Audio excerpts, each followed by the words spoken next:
साथियों, आज मैं बताऊंगा आपको खाने पीने के बारे में, यानी कितना खाना है और कैसे खाना है। तो सबसे पहले कि आपको सुबह मॉर्निंग में जल्दी उठना है और कम से कम आधा घंटा तो आपको तेज कदमों से टहलना ही है। चाहे कुछ भी करिए, सुबह उठिए, थोड़ा जल्दी उठिए और मॉर्निंग वॉक के लिए जैसे सुबह उठे, पानी पिया और मेथी का 1 चम्मच लिया और आप घूमने चले गए। आप साइकिल चला सकते हैं और साइकिल ना हो तो आप थोड़ा सा तेज कदमों से कम 20 मिनट तो आपको चलना ही है जब तक पसीना ना आए।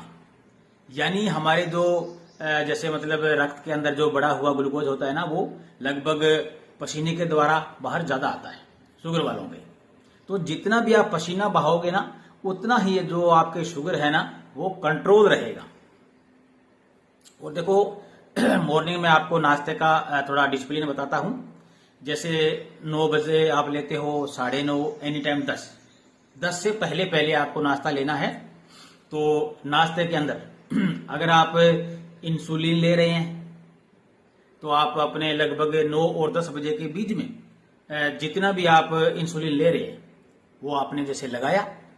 और उसके बाद में जैसे अगर आप 2 रोटी खा रहे हैं, 3 रोटी खा रहे हैं, तो उसको थोड़ा कम करना है और सलाद ज्यादा खाने हैं। अगर आप 2 रोटी खा रहे हैं तो उसकी जगह आप 1 रोटी खाइए और जैसे टमाटर का आप सलाद ले सकते हैं, खीरा भी आप खा सकते हैं, प्याज आप खा सकते हैं और जैसे गोभी वो भी आप खा सकते हैं और ककड़ी वो भी आप खा सकते हैं। जो भी सलाद की चीजें हैं ना, वो शुगर में कोई भी प्रतिबंधित नहीं है। सलाद कोई भी है वो प्रतिबंधित नहीं है। तर भी आप ले सकते हैं। मतलब जिस चीज में ग्लूकोज कम होता है, यानी ग्लूकोज ना के बराबर होता है, वो चीज शुगर में प्रतिबंधित नहीं है। तो ज्यादा से ज्यादा आप सलाद खाइए। रोटी कम, यानी आटा कम लेना है, यानी अपने शरीर के अंदर आटा कम लेना है। क्योंकि जो ये सलाद हमारे पेट के अंदर जाएंगे तो ये ज्यादा ग्लूकोज को अग्रेषित नहीं करते हैं। इनसे ग्लूकोज बहुत कम मात्रा में बनता है और धीरे धीरे बढ़ता है।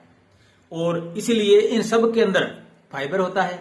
और फाइबर, जिस खाने में भी फाइबर होता है वो शुगर के लिए बहुत ही पौष्टिक और बहुत ही अच्छा होता है।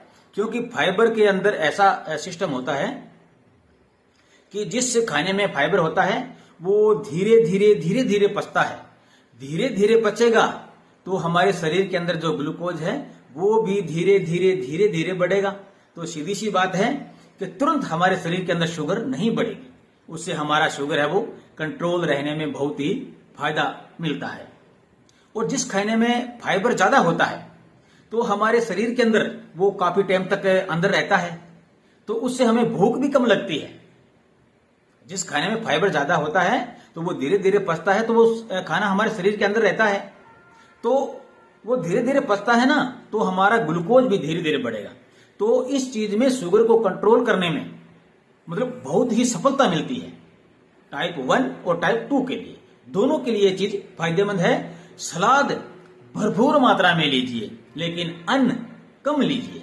सुबह जैसे नाश्ते में आपको बताया ऐसा लीजिए और इसका उपयोग जैसे ज्यादा कीजिए। अच्छा, उसके साथ में आप जैसे 1 गिलास या 1 कप आप दही लीजिए। ये और भी फायदेमंद है। दही हमारे शरीर की जो मसल्स है इसे मजबूत करता है, हमारे जो लीवर शक्ति है इसे मजबूत करता है, और जो हमारे जो मतलब जो हमें भूख कम लगती है तो उसको भी शरीर है, जो ये दही है ना, ये उसको कंट्रोलित करता है, ये उसको बहुत ही अच्छे से मोटिवेशन देता है।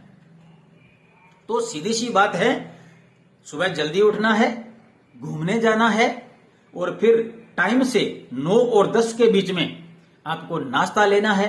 नाश्ते में आपको रोटियां कम लेनी है, सलाद ज्यादा लेना है।